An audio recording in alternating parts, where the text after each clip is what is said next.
नमस्ते बंधुगण भिडटी आरंभ करने पूर्व विनम्र भाव में जन देउछि जे एही भिडटी रे कौनसी वर्ग संप्रदाय प्रति कटाक्ष करिवार प्रयास करा जाय नै जहाँ भी उपस्थापना करा जायछि केवल सठिक अर्थ को लोकलोचन को आनिबार प्रयास करा जायछि। जदि कहार आस्था एवं विश्वास उपर आघात हुए ताहले निश्चित भाव में मु आपण मानक निकट में नतमस्तक। ताहले चलंतु कथा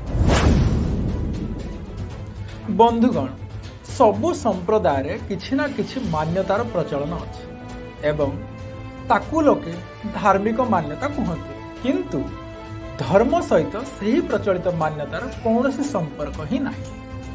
कारण धर्म अलगा एवं समुदाय संप्रदाय मत पंथ बा इंग्राजी रे कहवा गले सेक्ट कल्ट इत्यादि संपूर्ण अलग।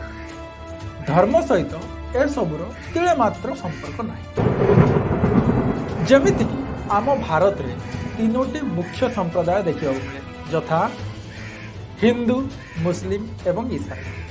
अवश्य दिन थिला समस्ते एक थिले सनातन ही थिले। धीरे धीरे किए ना किए कौनसी ना कौनसी कारण कन्वर्ट होइछन्ति एहाकु मध्य स्वीकार करबा पड़े। कन्वर्जन तो आजिर विषय नुह। आमे केवल आज एही तीन संप्रदायर गोटे प्रचलित मान्यता उपर कथा आउ समस्ते मोर कथाटी तर्कपूर्ण तर्जमा करे बोली आशा करूँ। ताहले चलतु सही किछि मान्यता उपर कथा किंतु जो मान्यता विषय मु कहवाकू जाउछि से जेकोसी संप्रदायर होंतु ना कहीं से सबुर कारण एवं लक्ष्य गोटे हेले प्रथमे देखिबा मुस्लिम संप्रदायर से मुस्लिम संप्रदायर गोटे प्रचलित मान्यता अछि जे जे अल्लाह को मानिब मोहम्मद कुरान को मानिब हदीस एवं रसूल को मानिब से जन्नत जीव आउ सेठी सबु सुविधा मिलिब। मदर नदी बहुथिबो बास्तरी हुर मिलिबे चिर जौवने रहिबे केही आउ वृद्ध हेबेनी पूरा ऐश करिवे। एठी मु कहिदेबा को चाहे जे बास्तरी हुर केवल पुरुषों को पाए स्त्री मानक पाए से व्यवस्था उपलब्ध नहीं। एबे देखंतु ईसाई संप्रदाय रे सेमिति जीशु बा जिहोवा को मानले हेवन बा स्वर्ग को जिवे। सेठी गोटे सिंहासन अछि जोठी जिहोवा बसचंती तांको पाखरे जाइके बसिबे आउ किए जिवे जे बाइबल आउ जीशु को मानुथिबे। पुणी दिने जीशु समस्त को माने जो माने ईसाई समुदाय भाई भौणी माने अछंती देहांत हेगला परे जहाँ को कबर दिया जाइछि से समस्त को जीशु उठेबे एवं सबु उठिकी हेवन व स्वर्ग गमन करिबे एवं सेठी सबु सुविधा पाइबे। सही कारणरू आम ईसाई संप्रदाय रे कबर देवार व्यवस्था अछि। हाँ अवश्य कबर देवार प्रथा अन्य समुदाय रे मध्य देखा मिले किछि विशेष कारण मध्य किछि संप्रदाय देखा दिए। एबे देखिबा आम हिंदू संप्रदाय। आम हिंदू संप्रदाय रे अन्य अन्य मान्यता अछि जेमिति कि वैकुंठ चंद्रलोक शिवलोक इत्यादि किंतु आमे कॉमन नेबा गोटे कॉमन मान्यता को धरि वैकुंठ जो माने भल कर्म करिवे से माने समस्ते वैकुंठ प्राप्ति बा स्वर्ग को जीवे। सेठारे रंभा मेनका उर्वशी भली स्वर्गर अप्सरी नाचुथिबे क्षीर सागर बहुथिबो एवं अन्यान्य सुख सुविधा पाइबे।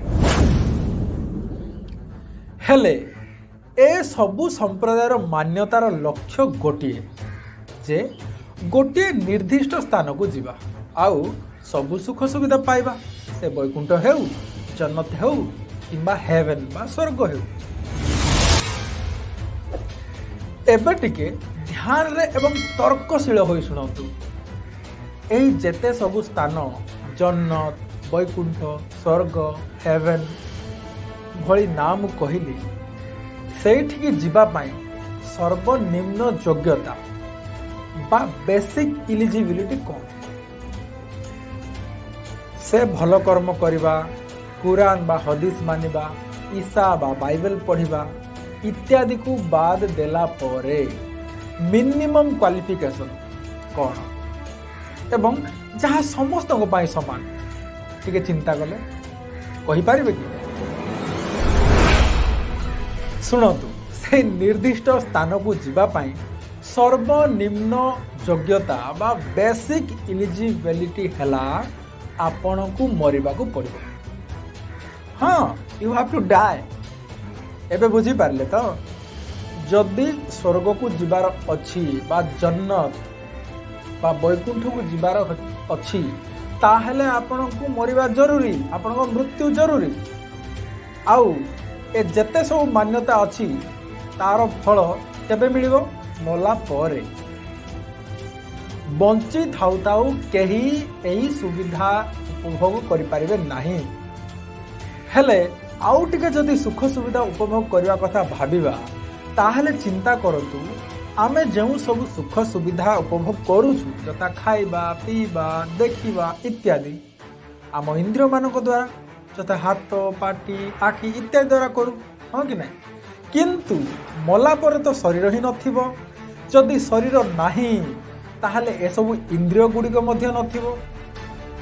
ताहले एते सब व्यवस्थार उपभोग केमिति करिहेबो एहा को बड़ प्रश्न। किंतु मु भाबुछि ए सबु मान्यतारे केउठी ना केउठी भूल कथा को ही प्रचार करा जायछि जहा बिल्कुल तर्कपूर्ण नुह।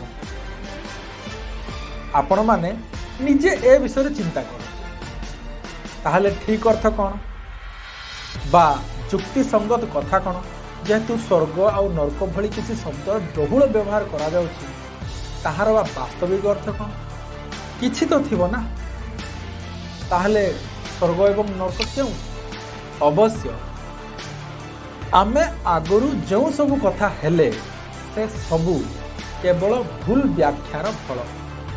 एबे मु जो कथाटी कहबी हे पारे कि अनेक लोक मोर कथाटी को विरोध करि पारंती किंबा सहमत न होई पारंती तथापि टिके बुद्धिपूर्वक विचार करिए बोली आशा करुछि। वास्तविक तर्कपूर्ण एवं युक्ति संगत कथाटी हैला सुख विशेष ही स्वर्ग एवं दुख विशेष ही नरक। बुझी पारे सुख विशेष को ही स्वर्ग कहा जाए एवं दुख विशेष को ही नरक बोली कहा जाए। जोठी सब बेले खुशीर माहौल अच्छी सेतेबेले सेटा स्वर्ग एवं जोठी दुख अच्छी अशांत अच्छी सेही परिवेश रे सेटा नरक। एहा है सनातन। आपण माने कोन भाबुचंती निश्चय कमेंट करी जणेबे। आउ जदि आपण मानकु एही मोर उपस्थापनाटी भल लागिला ताहले ए वीडियोटी को शेयर करंतु एवं मो चैनल को सब्सक्राइब करंतु। नमस्ते, जय भारत।